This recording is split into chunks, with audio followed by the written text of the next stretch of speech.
right, I'm gonna let this play. Um, if the spirit jumps on me to interject, I will. But first and foremost, call hello Yahweh Bashim Yahushai Bashim Rakakodash. Double honors to the elders and apostles, great millstone to rule well. I am not a member, however, I've entered into their labors, peace, and blessings to the sincere brothers and sisters doing this wherever you are, whatever your lot may be. All right, so basically, a recompense is coming, and that is what these devils fear the most.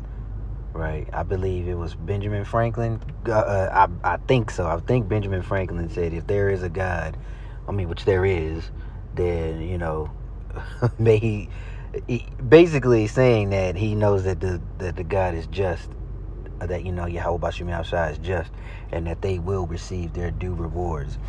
I jotted down a couple of precepts that I pulled up off the top of my head, and I couldn't think of them because I was driving, so I kind of got just to paraphrase, and then we'll get those as well. Plantation they've never shown us, Abby, the most prominent ones, the ones that were most profitable, the breeding plantations. Why don't you want to show us those? You know why? Because after the research that I did for this album, you realize that the moment that a girl menstruated, she was put in a stable where a horse would be and forcibly mated, by a male of the slave master's choice. And when she had children, they weren't called children, they were called a litter of pups. The punishment being or killing a person in medieval Spain is gelding.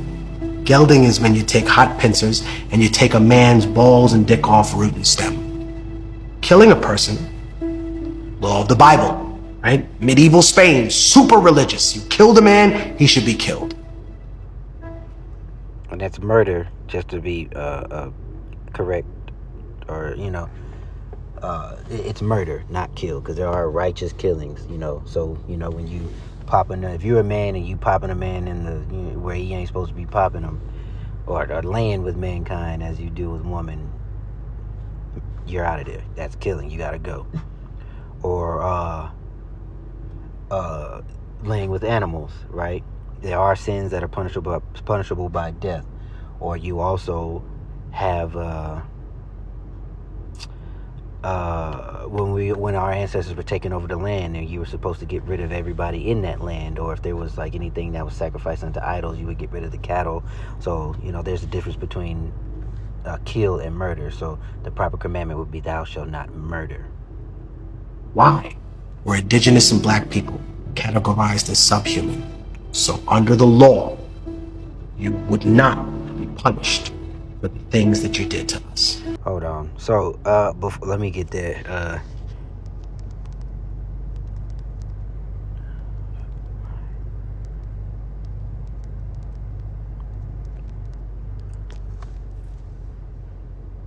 Okay, here we go. Ezekiel 25:14, straight to the point. And I will lay my vengeance upon Edom by the hand of my people Israel, and they shall do in Edom according to mine anger and according to my fury, and they shall know my vengeance, saith Yahweh power. And that is what they fear. Okay? And the scripture also talks about rendering unto them double. So there are things that haven't even come out yet. The knowledge is being increased now, but there's still more disgusting atrocities that we don't even know yet, and I'm pretty sure that the Lord is going to put it into our remembrance, right? When Ezekiel 28 or 25 and 14 comes to pass. That's why you used to be proud, right? Used to be proud, white America, of murder. Used to be proud of colonization. Used to, wow, that made us tough. And then you got ashamed of it. Right, and what about when you cease to deal treacherously, they shall deal they shall deal treacherously with you, roughly paraphrased. So now when it's all about let's just love and let bygones be bygones, now it's time for you to be dealt treacherously with. There is a recompense. So that's why in Christianity they want to do away with reincarnation, what is actually scriptural, right? So they can indoctrinate Jake and let the, so that if you don't forgive me, you're gonna be burned in hell. And that's not the entirety of the situation, but I'm just giving an example. That's what you're dealing with. That's what America's dealing with, a schizophrenic crisis. There's a British manual, right, that was taken out of the British Museum because within the manual, it talked about how it was a weapon of war that should be used against the indigenous population. You're ashamed of that now. You're ashamed, right? Who was Christopher Columbus? His image has been so whitewashed, but he was trafficking little girls on an island. Right, sold a boy for wine. Sold a boy for a harlot, Joel 3:3, and that's what they were doing.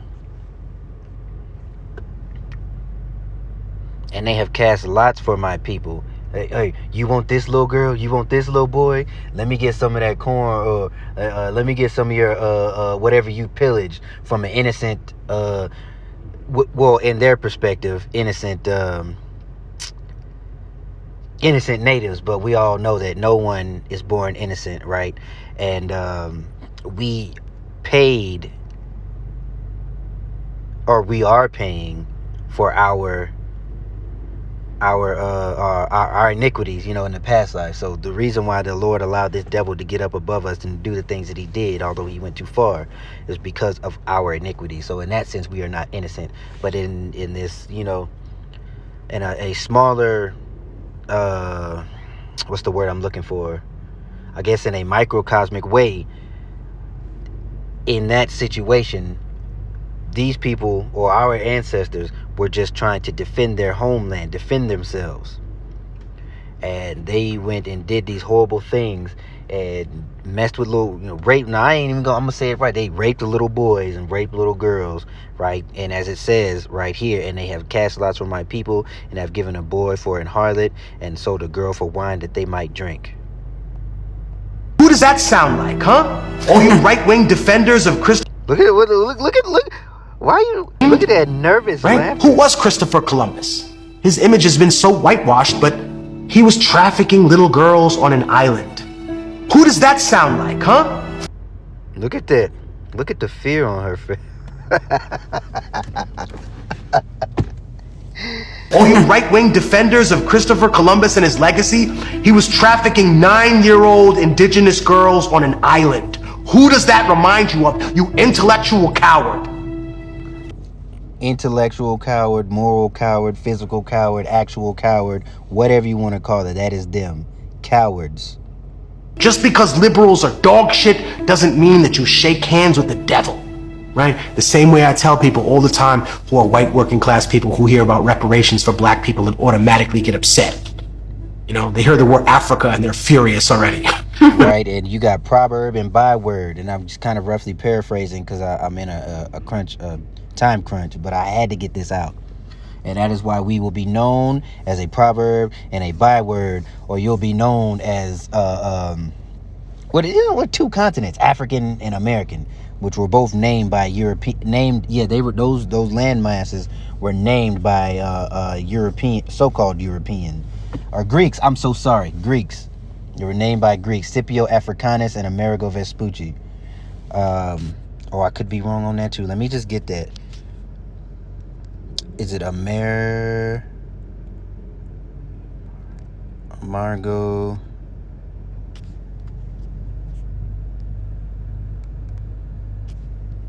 Let me just make sure. He's Italian. Okay, so, all right. So I was close, but I wanted to make sure that was, I actually said the correct thing. Okay. Garments are moth-eaten. Let's get that.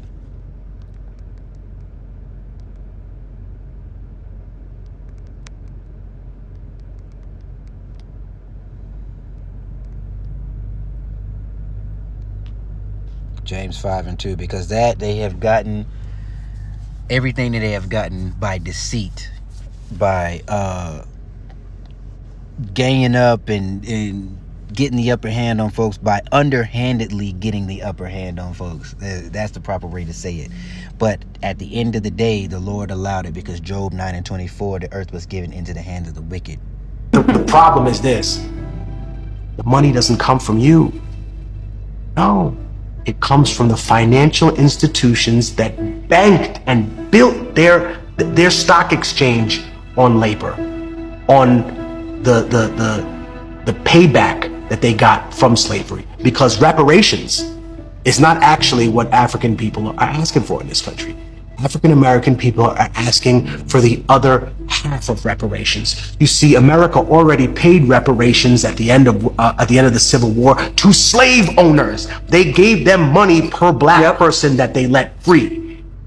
Wicked, wicked, wicked. And that's why we got, I'll read it in the NLT. Your wealth is rotting away and your fine clothes are moth-eaten rags.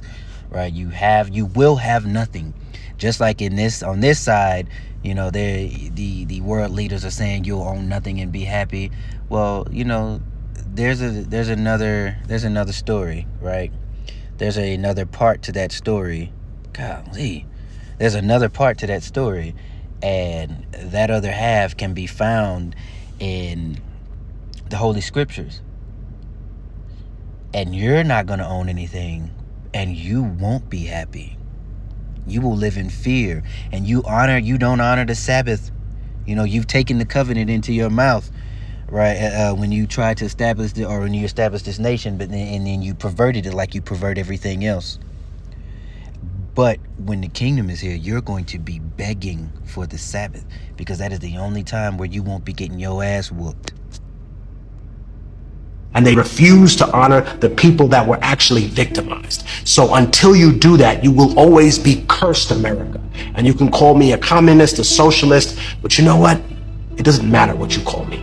You know that I'm right? And you know that I stand more for indigenous rights than I do for the European interpretation of a left-wing ideology that doesn't always work in a cookie-cutter scenario when you plug it into Latin America. Because at the end of the day, that was still being pushed by two large governmental entities that wanted to challenge the United States' control of the region. We're tired of being pawns. Right, and we will no longer be those pawns upon the arrival of Yahweh Bashim Yahushai. All right, and they thought that they were going to get away with it.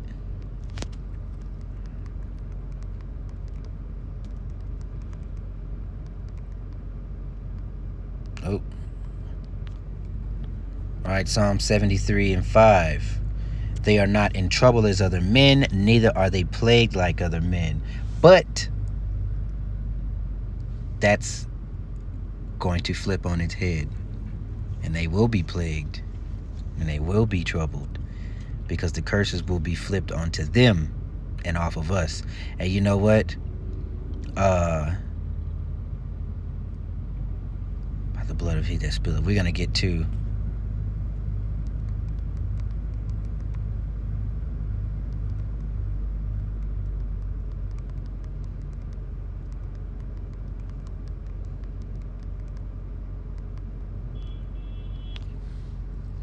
Alright, so we need that. That's Numbers 35 and 33. So ye shall not pollute the land wherein ye are. For blood it defileth the land, and the land cannot be cleansed of the blood that is shed therein, but by the blood of him that shed. And there's so much blood shed that must be... you've got so much to pay for. You've got so much to pay for. And I, for one, I'm looking forward to it, because what's here, you have to worry about it. It's a life full of worry everywhere you turn. You can't even consume water to drink. You can't let your children play. You can't do anything. And you think you're free, but you're not. And I'm talking about us, the so-called Negro, Latino, and Native American. Well, hell, everybody now. Well, pretty soon. Let me get one more. We'll end it here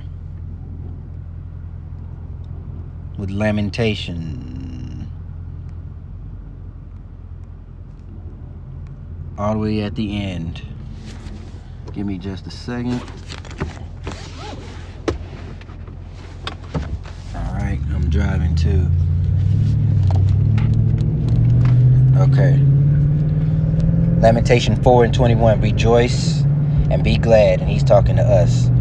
O daughter of Edom, that dwellest in the land of Uz.